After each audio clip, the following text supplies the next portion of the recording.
Every year, when the air grows heavier and the silence of the night seems deeper, there is talk of a presence, of a being that lurks in the shadows, waiting for the exact moment to leave its mark on the weakest souls. This being is no mere specter, no legendary creature, but an ancient entity that takes shape during Lent. In the darkest corners of Lent's nights, when the air smells of incense and sacrifice, when the silence becomes thick, it is believed that the devil walks free. And it is in those moments when we are closest to his true power. Have you ever felt it? That strange sensation, that pressure you can't explain, as if someone, something, is watching you, waiting in the shadows? Because no matter how hard you try to avoid it, he knows when you've let temptation take hold. When fear begins to cloud your judgment, the devil always knows. Since ancient times, Lent has been seen as a sacred time, a time when divine light seems to battle tirelessly against the forces of darkness. It is said that, especially in the days leading up to Holy Week, the devil is allowed to walk among the living. The atmosphere changes. Even nature feels it. The wind, which usually caresses gently, now blows with fury, and the moonlight seems colder. It's as if the balance between the spiritual and the malevolent has been shattered. This is not the cartoonish devil you find in books or costumes. No. This is a silent, dense presence, one that corrupts whatever it touches, whispering temptations to fragile hearts. In some towns, it is believed that during these early hours, souls become weak, prayers lose their strength, and the shadows reclaim what is theirs.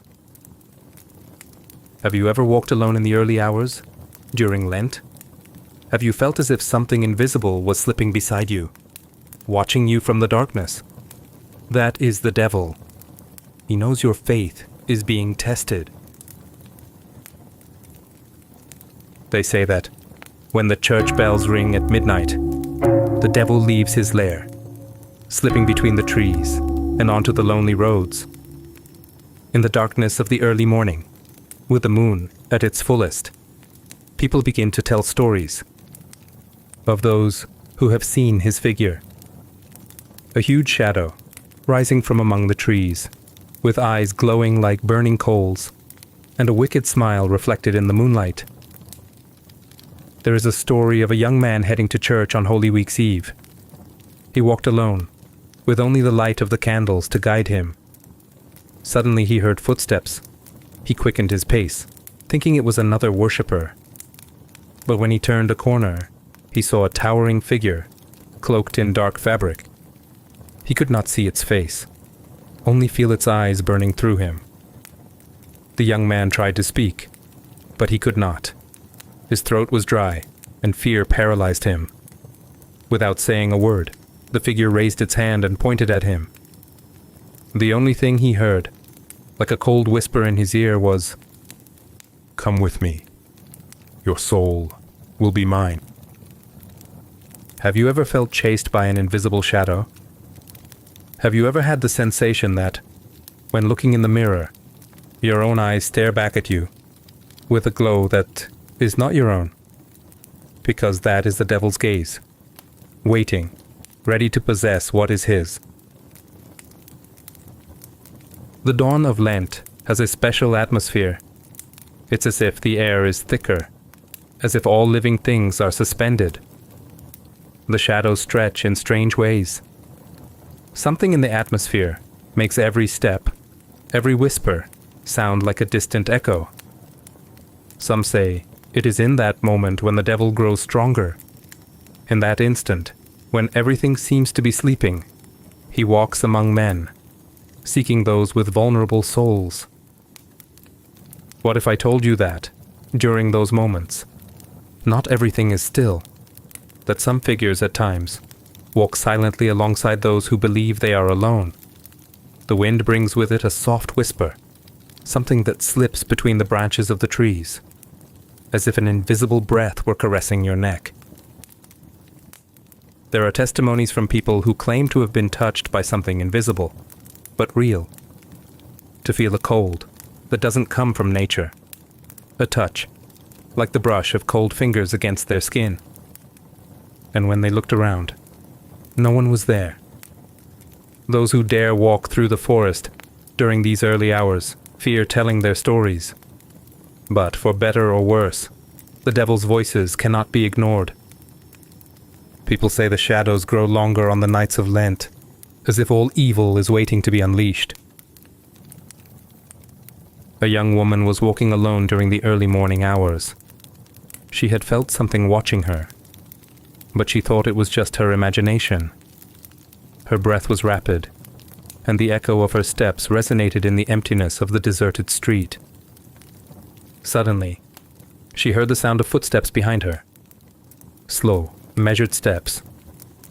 She decided to turn around, thinking it was someone she knew. But there was no one.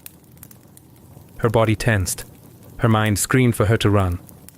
And when she looked again, she saw a tall man, dressed in a dark cloak, walking toward her. The figure didn't speak. It just moved closer. The woman tried to move away, but her feet wouldn't respond. Her heart pounded, and a voice in her head warned her. Never run from him, because the devil will always find you. It was too late to escape, because he had already marked her fate. Would you dare walk these lonely streets at those hours? Do you feel fear taking hold of you when you do? And what if I told you that he has been waiting for you the entire time? In the end, everyone agrees on one thing. The devil doesn't show himself openly. He is a master of manipulation. He arrives when you least expect it, in the form you fear the least. When the shadows of dawn grow long, the entity appears in the most human form, with a cold smile, almost sympathetic. Perhaps it has happened to you before, walking down a deserted street, feeling someone approaching you. The air suddenly grows cold, and though you don't see him, you feel him. The silence seems profound, too profound. Have you ever felt it? That strange tingling at the back of your neck? The chill? Have you ever stopped to wonder who or what was truly behind you? Because I assure you, we are not always alone, especially on the nights of Lent. He will always be watching you, waiting for the right moment. If you ever find yourself walking alone in the early morning during Holy Week, do not look back. Do not listen to the whispers. Do not let fear cloud your judgment, because the darkness is always waiting for a crack, an opportunity to slip into your mind. If you are ever touched by that chilling air, if you ever feel watched, you are not alone. He is there, waiting. Perhaps the next time you feel that strange presence near you, that overwhelming fear, you might remember. But also remember, the devil never comes without a reason. He seeks what is pure, what is most valuable, the soul. And you? Would you dare walk in the early hours of Lent? Have you experienced something strange during these sacred days? Tell us your story in the comments. And remember to subscribe to Entre Leyendas to uncover more tales whispered from the other side of the darkness.